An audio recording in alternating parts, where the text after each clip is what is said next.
सदियों तक नेपाल किंगडम को उसकी मोनार्की की प्रेजेंस से डिफाइन किया गया था।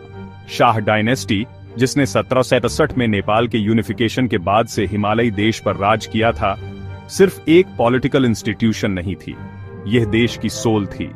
किंग को कई लोग हिंदू भगवान विष्णु का एक लिविंग अवतार मानते थे, एक डिवाइन फिगर जिसने नेशन और उसके लोगों को प्रोटेक्ट किया।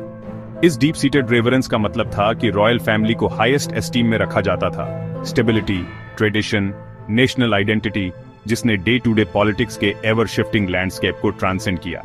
किंग बीरेंद्र बियर बिक्रम शाहदेव, जो 1977 में थ्रोन पर बैठे थे, एक बहुत पसंद किए जाने वाले मोनार्क थे। वह अपने जेंटल डिमेनर के लिए जाने जाते थे, देश को मॉडर्नाइज करने के एफर्ट्स के लिए जाने जाते थे, जबकि इसकी यूनिक कल्चरल हेरिटेज को प्रिजर्व करते थे। उनके शासनकाल में नेपाल ने एजुकेशन और इंफ्रास्ट्रक्चर में सिग्निफिकेंट डेवलपमेंट देखा। वह ऐसे किंग थे जिन्होंने 1990 में एब्सोल्यूट मोनार्की से कॉन्स्टिट्यूशनल मोनार्की में ट्रांजिशन की देखरेख की। इसने उनकी डायरेक्ट पावर कम की, पर उन्हें देश और विदेश में रिस्पेक्ट मिला।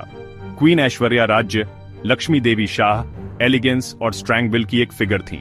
साथ में किंग बीरेंद्र और क्वीन ऐश्वर्या ने 3 बच्चों को पाला: क्राउन प्रिंस दीपेंद्र, प्रिंसेस श्रुति, प्रिंस निरंजन। यह फैमिली नेपाल का फेस थी।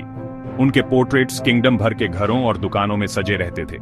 वे 2020 सालों की लेगेसी के लिविंग एम्बॉडीमेंट थे और बाहर की दुनिया के लिए एक मॉडल रॉयल फैमिली, सिक्योर और प्यार किए गए।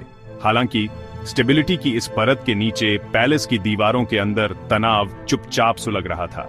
रॉयल फैमिली अपनी डिवाइन स्टेटस के बावजूद पर्सनल कॉन्फ्लिक्ट्स और प्रेशर्स से इम्यून नहीं थी। डिसएग्रीमेंट्स की अफवाहें फैल गईं, खासकर दीपेंद्र की दुल्हन की चॉइस को लेकर।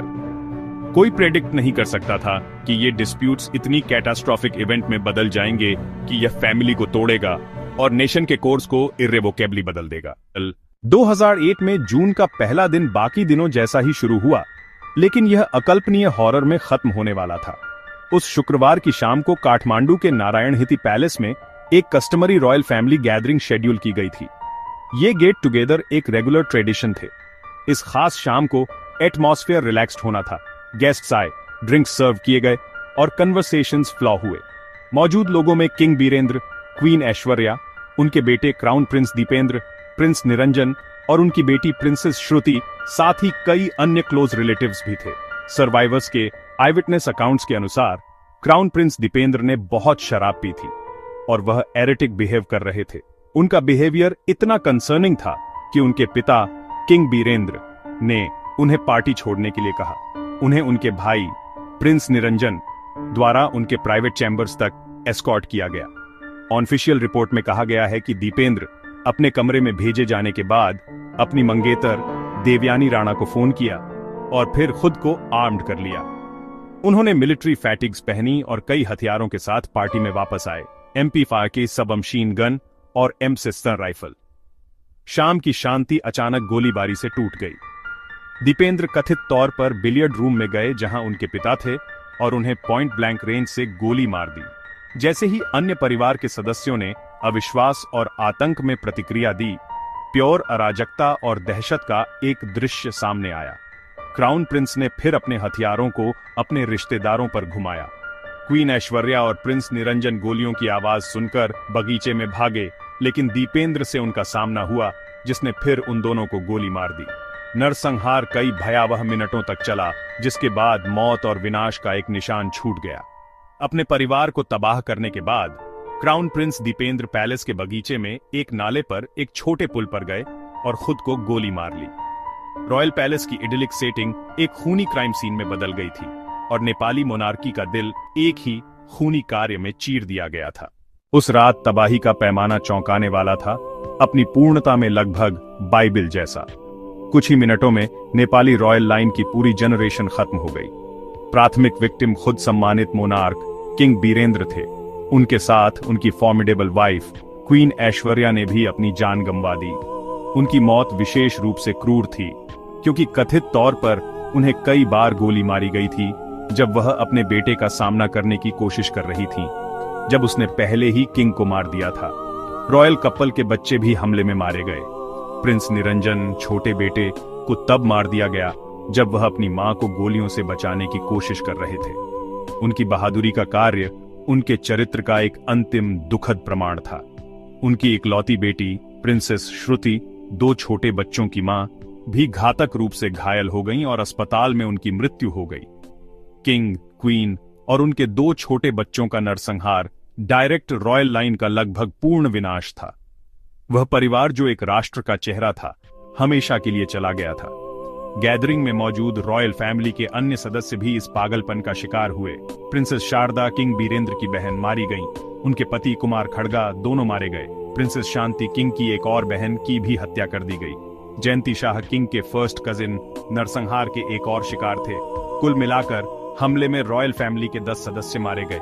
किसी भी मोनार्की के मॉडर्न हिस्ट्री में जीवन का एक अभूतपूर्व नुकसान। पैलेस, कभी भव्यता का प्रतीक, अब भूतों का घर था। नरसंहार के बीच कुछ सर्वाइवर्स थे। प्रिंसेस कोमल घायल हो गईं लेकिन बच गईं। उनके पति ज्ञानेंद्र गैदरिंग से अनुपस्थित थे। उनके बेटे प्रिंस पारस भी मामूली चोटों के साथ बच गए। शूटर क्राउन प्रिंस दीपेंद्र तुरंत नहीं मरे। उन्हें सिर में खुद से लगी गोली के घाव के साथ पाया गया और अस्पताल ले जाया गया, जहां उन्हें लाइफ सपोर्ट पर रखा गया। तकनीकी रूप से 3 दिनों के लिए किंग बन गए। नरसंहार के तुरंत बाद एक हैरान और दुखी नेपाल जवाबों के लिए बेताब था। 3 दिन बाद दीपेंद्र की मौत पर उनके चाचा ज्ञानेंद्र को नया किंग बनाया गया। नए किंग ने हाई लेवल इन्वेस्टिगेशन कमेटी स्थापित की। ऑनऑफिशियल इन्वेस्टिगेशन 2 हफ्ते चली। रिपोर्ट, क्राउन प्रिंस दीपेंद्र पूरी तरह जिम्मेदार। कथन, नरसंहार का कारण दुल्हन की पसंद का विवाद। जनता ने इस आधिकारिक व्याख्या पर व्यापक संदेह दिखाया। संदेह से कॉन्स्पिरेसी थ्योरीज उभरी। प्रमुख थ्योरी ने अनुपस्थित सीनियर मेल रॉयल, नए किंग ज्ञानेंद्र पर उंगली उठाई। जनता का अविश्वास इतना तीव्र था कि काठमांडू में दंगे हुए। सरकार ने कर्फ्यू लगाया। किंग ज्ञानेंद्र के शासनकाल में पॉलिटिकल उथल पुथल देखा गया। 2005 में किंग ने निर्वाचित सरकार को बर्खास्त कर दिया, पूर्ण शक्ति ग्रहण की और आपातकाल की घोषणा कर दी। यह कदम एक विनाशकारी गलत अनुमान था। इसने मुख्य धारा के राजनीतिक दलों और माओवादी विद्रोहियों को एकजुट कर दिया, जिससे 2006 में बड़े पैमाने पर लोकतंत्र समर्थक विरोध प्रदर्शन हुए। व्यापक सार्वजनिक विद्रोह ने किंग को अपनी पूर्ण शक्ति छोड़ने और संसद को बहाल करने के लिए मजबूर किया। यह 240 साल पुरानी मोनार्की के अंत की शुरुआत थी। नवबहाल संसद ने किंग को उनकी शक्तियों से वंचित किया, सेना पर उनका नियंत्रण छीन लिया और उनकी डिवाइन स्टेटस समाप्त कर दी। 28 मई 2008 को संविधान सभा ने अपना पहला सत्र आयोजित किया और मोनार्की को समाप्त करने के लिए भारी बहुमत से मतदान किया। नेपाल को आधिकारिक तौर पर संघीय लोकतांत्रिक गणराज्य घोषित किया गया। किंग ज्ञानेंद्र को नारायणहिती पैलेस खाली करने के लिए 15 दिन दिए गए। पैलेस बाद में एक पब्लिक म्यूजियम में बदल दिया गया। शाह डायनेस्टी का पतन 8 जून 2001 की घटनाओं का सीधा परिणाम था। नरसंहार ने सिर्फ एक किंग को नहीं मारा, इसने एक संस्था को मार डाला। इसने नेपाल को एक हिंदू किंगडम से एक धर्मनिरपेक्ष गणराज्य में बदल दिया। हिमालयी